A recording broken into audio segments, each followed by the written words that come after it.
Fala pessoal, estamos de volta com mais um vídeo nesse canal que tem sido bênção, tem que ter base.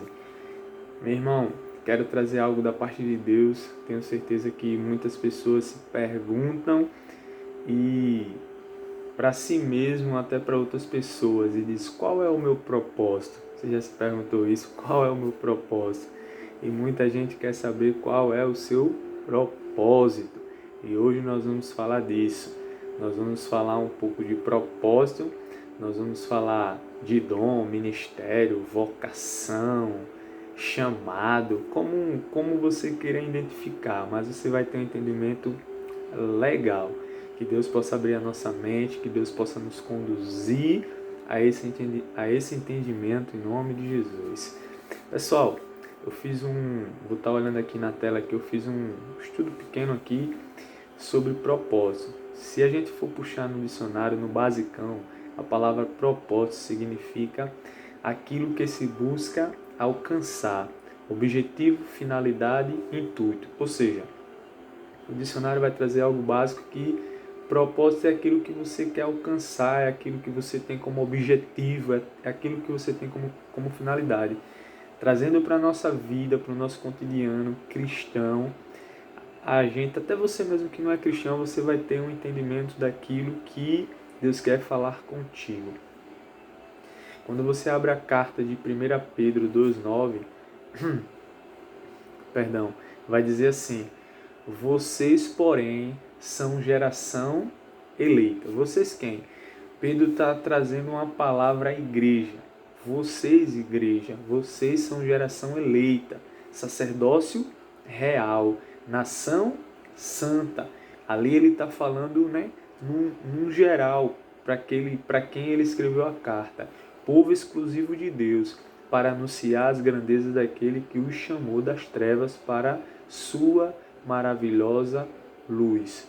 Então, nós temos um propósito nessa terra, e o propósito dessa terra é anunciar as grandezas daquele que nos chamou das trevas para a maravilhosa luz.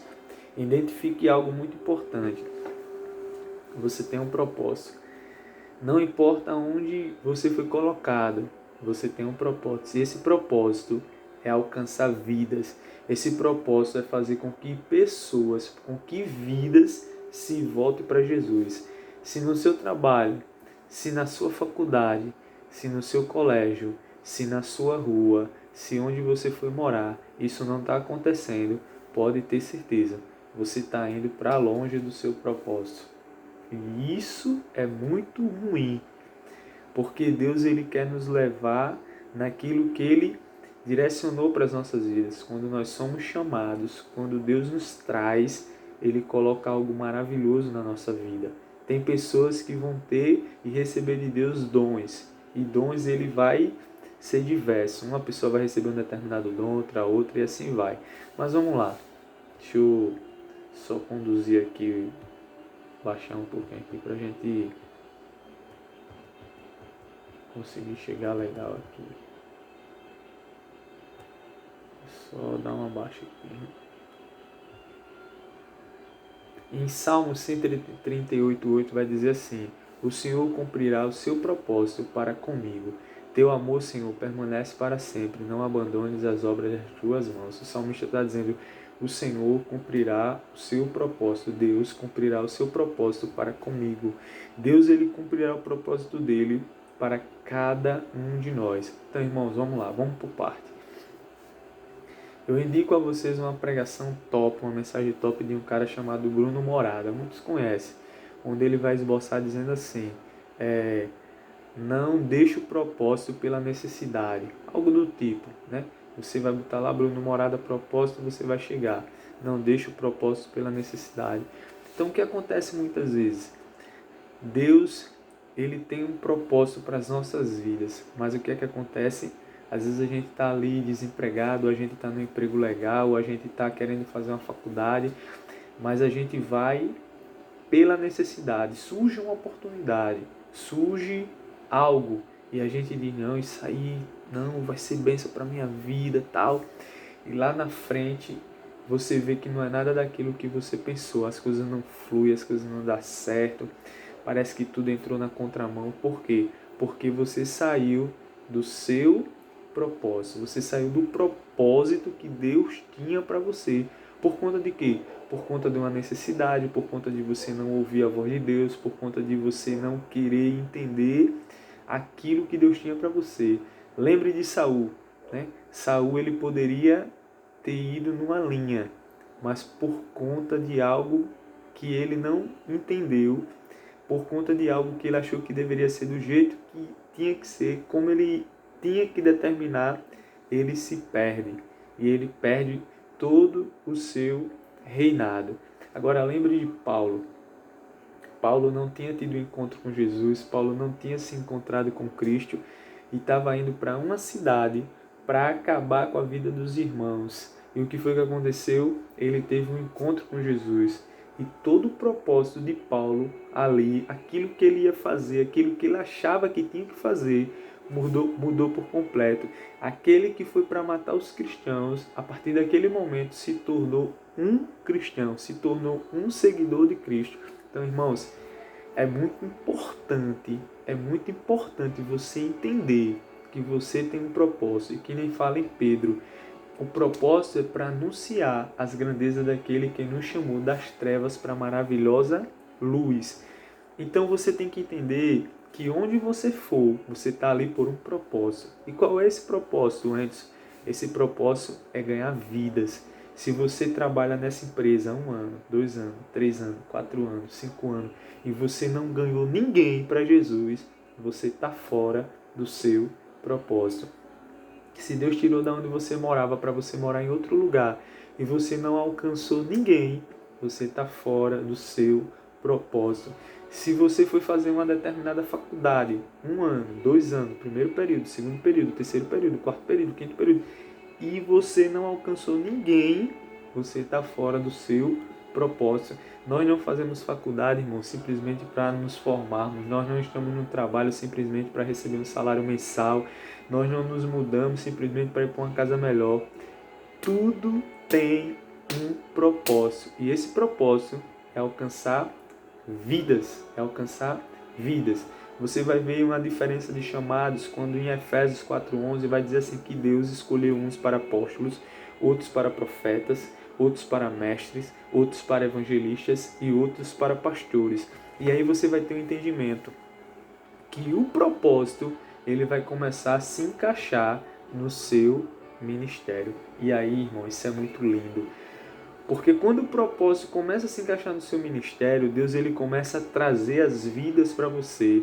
Se você tem um ministério pastoral, Deus vai trazer pessoas, na sua grande maioria, com problemas de relacionamento, problemas com famílias, problemas com amigos. E o pastor ele vai atuar como um psicólogo e vai cuidar daquela pessoa. Se você tem um ministério evangelístico, Deus vai trazer pessoas para você que desacreditadas de Deus, pessoas que não quer nada, envolvidas em drogas, prostituição, tantas outras coisas. E Deus vai trazer essas pessoas para o evangelista, porque evangelista, ele queima por vidas, ele queima por almas, e aí o propósito vai se juntando. Então talvez você queria muito fazer uma faculdade de, dar um exemplo aí, uma faculdade de odontologia, mas de repente naquela faculdade, naquele ambiente, não ia ter essas pessoas. Aí você quer um evangelista e Deus te leva para um ambiente totalmente diferente. Aí Deus te leva de repente para fazer, sei lá, dando um exemplo aqui, filosofia, jornalismo e qualquer outra coisa. Você ia trabalhar numa determinada área, mas aí Deus ele te puxou para aqui, talvez até para ganhar menos, mas você vai cumprir o seu propósito dentro do seu ministério. E isso é lindo, e isso é maravilhoso, isso é intenso. Quando você abre a sua palavra a palavra de Deus lá em Romanos, Deus é muito bom, igreja, Deus é muito bom. Romanos, capítulo 12, você vai ver que lindo. Romanos 12, verso 3. Romanos 12, isso mesmo. Romanos 12, 3. Veja só o que diz, viu? Porque pela graça que me é concedida, digo que cada um dentre vós, que não saiba mais do que convém saber, mas que saiba com moderação, conforme a medida da fé que Deus distribuiu a cada um. Porque assim como o corpo temos muitos membros, e nem todos os membros têm a mesma função, assim nós que somos muitos somos um só corpo em Cristo, mas membros uns dos outros, de modo que tenham diferentes dons, segundo a graça que nos é concedida. Se é profeta, seja de segundo a medida da fé. Se é ministério, seja de ministrar. Se é ensinar, haja dedicação no ensino. Ou que exorta, use o dom em exortar. O que reparte, faça com liberalidade. O que preside, com cuidado. O que exerce misericórdia, com alegria. Agora vamos lá para 1 Coríntios. Anda mais um pouquinho aí.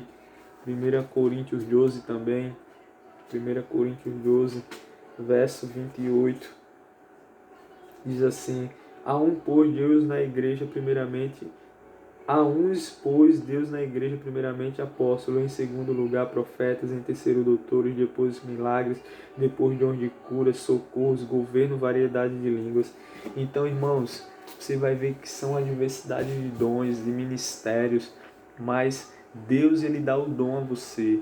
Ele dá o dom, se você tem o dom de contribuir, você recebeu de Deus, que nem falou aí, o dom de contribuir, de liberar, seja dinheiro, seja mantimento, o que for, contribuir. Tu acha que Deus vai colocar o que na tua frente? O propósito, você vai ser colocado em lugares de pessoas que têm necessidade, que precisam de ajuda. Deus não vai te colocar no meio de pessoas que não precisam de nada, porque o seu dom é de contribuir. Então o propósito, irmão, ele liga com o dom, com o ministério.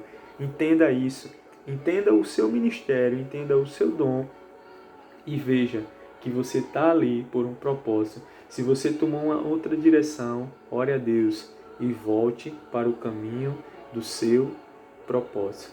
Que Deus abençoe.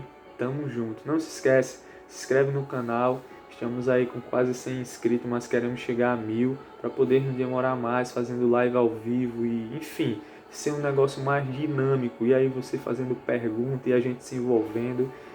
Deus abençoe a cada um de vocês. Pai, no nome de Jesus, derrama a tua unção sobre a vida dos meus irmãos, sobre a vida daqueles que estão assistindo. Que a tua graça, que o teu amor os cubra, em nome de Jesus. Que assim seja, Pai. Amém, Senhor.